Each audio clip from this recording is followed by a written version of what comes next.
సామాన్యుడికి shocking news. Telugu రాష్ట్రాల్లో జనం నెత్తిన బియ్యం బాంబ్. నెల నెల ఆకాశానికి అంటుతున్న సన్న బియ్యం రేట్లు ప్రస్తుతం దడ పుట్టిస్తున్నాయి. ధాన్యాగారంగా చెప్పుకునే తెలుగు రాష్ట్రాల్లో బియ్యం రేట్లు పెరగడం ఆందోళన కలిగిస్తోంది. సన్న బియ్యంకి రెక్కలు రావడానికి గల కారణాలేంటో ఇప్పుడు చూద్దాం. తెలుగు రాష్ట్రాల్లో బియ్యం ధరలు షాక్కి గురి చేస్తున్నాయి. మార్కెట్లో రోజురోజుకు బియ్యం ధరలు పెరుగుతూనే ఉన్నాయి. ఎన్నడూ లేని విధంగా బియ్యం రేట్లు పెరగడం సామాన్యుల్ని ఆందోళనకు గురిచేస్తోంది. పెరిగిన బియ్యం రేట్లతో మధ్యతరగతి కుటుంబాలు బుక్కెడు మెతుకులు తినే పరిస్థితి కనిపించడం లేదంటూ ఆందోళన వ్యక్తం చేస్తున్నారు. మార్కెట్లో ఉన్న బియ్యం ధరల పెరుగుదలకు ఫుల్ స్టాప్ పడడం లేదు. ప్రతి నెల సగటున క్వింటాకు 200 నుంచి 300 పెరుగుతున్నాయి. ప్రస్తుతం మార్కెట్లో మేలు రకం పాత సన్న బియ్యం 6,500 వరకు పలుకుతున్నాయి. ఇదే అదనుగా బ్రోకర్లు రెచ్చిపోతున్నారు. రైసు మిల్లల నుంచి కొనుగోలు చేసి ధరకు అదనంగా కిలోకు ₹5 నుంచి ₹8 వరకు పెంచి విక్రయిస్తున్నారు.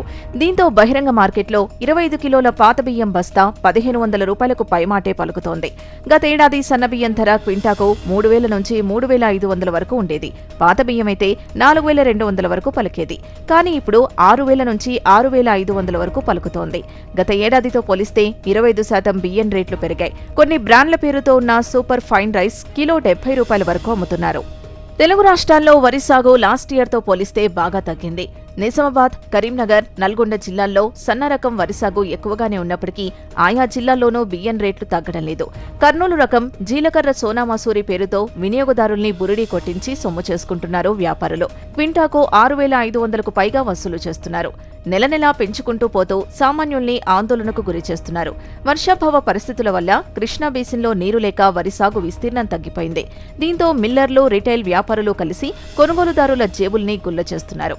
ఓవరాల్ గా బియ్యం రేట్లకు రెక్కలు రావడానికి కారణాలు విశ్లేషిస్తే రెండు రాష్ట్రాల్లో వర్షాభావం ప్రభావంతో తక్కువగా సాగు చేయడం, వరిపై పెద్దగా లాభాలు రాకపోవడంతో రైతులు వరి వైపు మొగ్గు చూపకపోవడం, సన్నబియ్యం తినడానికి ప్రతి ఒక్కరూ ఇష్టపడ్డం, తెలుగు రాష్ట్రాల్లో ఉత్పత్తి అవుతున్న సన్న రకం బియ్యానికి మహారాష్ట్ర, కర్ణాటక, తమిళనాడులో విపరీతమైన డిమాండ్ ఉండడం, వ్యాపారులు పెద్ద మొత్తంలో సొమ్ము చేసుకునేందుకు పక్క రాష్ట్రాలకు ఎగుమతి చేస్తున్నారు. దీంతో బియ్యం ధరలు అమాంతం పెరుగుతున్నాయి.